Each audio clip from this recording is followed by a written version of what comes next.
You and I had a chance to talk with Thabo Sefolosha. If you don't know his story, back in 2015, he was the victim of police brutality by the NYPD. He was coming out of a club. The NYPD got in some kind of altercation with him after Chris Copeland, a friend of his, was stabbed inside One Oak. And Sefolosha, minding his own business, tried to get in a cab. He was assaulted by police. They broke his leg, the victim of police brutality. He sued for $50 million and settled for $4 million out of court. We have his story. In short, I was coming out of a club in the Chelsea area, New York, and basically got into a altercation with the police that led into them trying to arrest me, and in the process breaking my leg.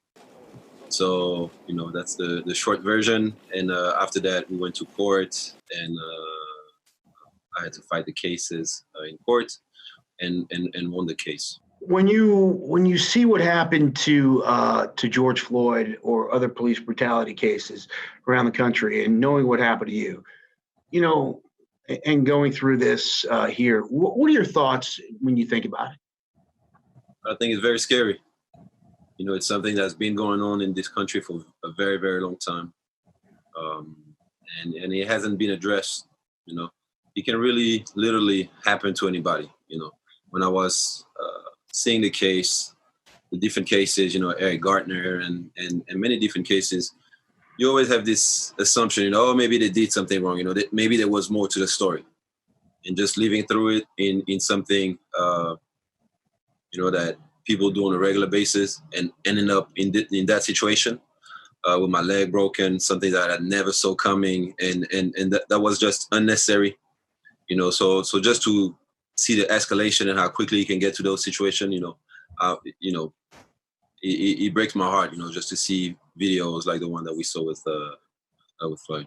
One of the things that people say about this is, athletes are immune from this, Black athletes, because people know who they are and they're famous and they don't have to worry about that. But that's not the case, is it? Well, it definitely wasn't the case that night. So, I think it's something that when people say, it's people don't really want to believe, but it can literally happen to anybody. And every Black man, I think, in America, one way or another, is affected by what's going on. It's not just police brutality. In a lot of ways, I think you look at even the numbers, about work, education, a lot of aspect, that just tells you that something is wrong in the system. What do you think comes out of all this? What do you think, will be different when all's said and done? Well, what I hope will happen is that, there will be measures, at a high level that are taken to protect, the people that are in the street right now, saying that enough is enough. I hope that, all of America can listen to the people in the streets and have a constructive conversation about, the whole situation instead of, fighting on issues, Are you disappointed that, we've been here before.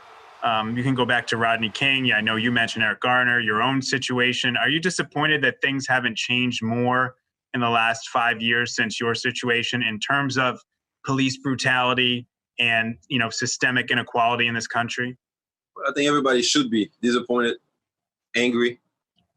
And that's why we're saying, sad, because the country,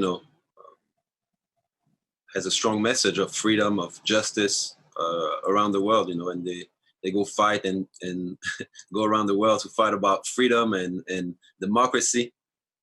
And when people are doing it in this country, it seems like too many times, it's been falling on deaf ears. So hopefully this time is different. I think the answer that we've seen from people, even if sometimes, the anger, come out and impact, people that are innocent.